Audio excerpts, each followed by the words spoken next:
Hey guys, how's it going? Welcome back to GP Blog. My name is Cameron Smith and today I'll be delving into exactly what caused Lewis Hamilton to drop from 2nd to 4th in last weekend's Austrian Grand Prix. I spoke briefly about this in our Austrian Grand Prix debrief video, which you should check out if you haven't already. But what exactly went wrong for Hamilton? Before we get into it, please like the video if you enjoy it, subscribe to our channel, and whilst you're there, turn on notifications so you know every time we upload a new video. Let's get into it.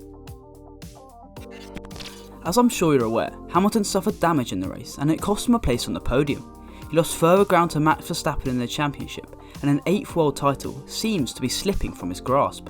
Taking a look at Hamilton's lap times, you can see exactly when things started taking a downturn, and it was after his first pit stop.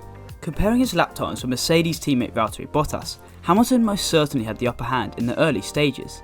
In fact, in the 29 laps before Bottas pitted, Hamilton had been quicker in 21 of them, excluding the laps completed under safety car conditions. That shows that the Brit was more in tune with his W12, hence why he was running ahead of his teammate. But then things changed.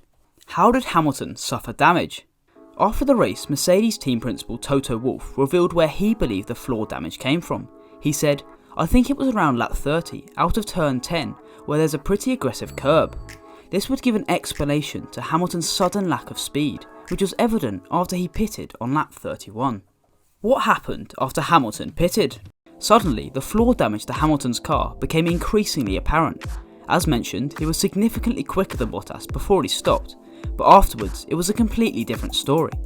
In the remaining 40 laps after Hamilton's first pit stop, he was quicker than Bottas on just 6 occasions, which is remarkable.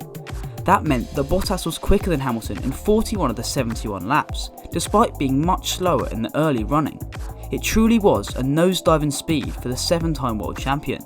Compared to Norris, who overtook Hamilton for the final podium spot, the Mercedes driver was again comfortably leading the lap-by-lap pace before he stopped for the first time. But Norris was quicker on 35 of the final 40 laps. In fact, Hamilton only went into the 108 7 times in the race, and they all came after he pitted for a second time. By comparison, Bottas had 26 lap times in the 108s, whilst Norris had 30. Overall, Hamilton's lap times didn't change too much over the course of the race, but the damage ensured he wasn't able to get any quicker, unlike Bottas. Whilst Hamilton was often around 4 tenths quicker than Bottas per lap in the early stages, he was then 4 tenths slower per lap in the closing stages, meaning a swing of 8 tenths on his teammate. The damage to Hamilton's car was clearly extensive, and whilst he was still quicker than the majority of the field, it will be concerning for Mercedes that damage from running over curbs could cost them so dearly. It's something they'll look into before the British Grand Prix, which will provide a chance for them to start closing the gap to Red Bull. That's all we've got time for today. Thank you for watching, and I'll catch you next time.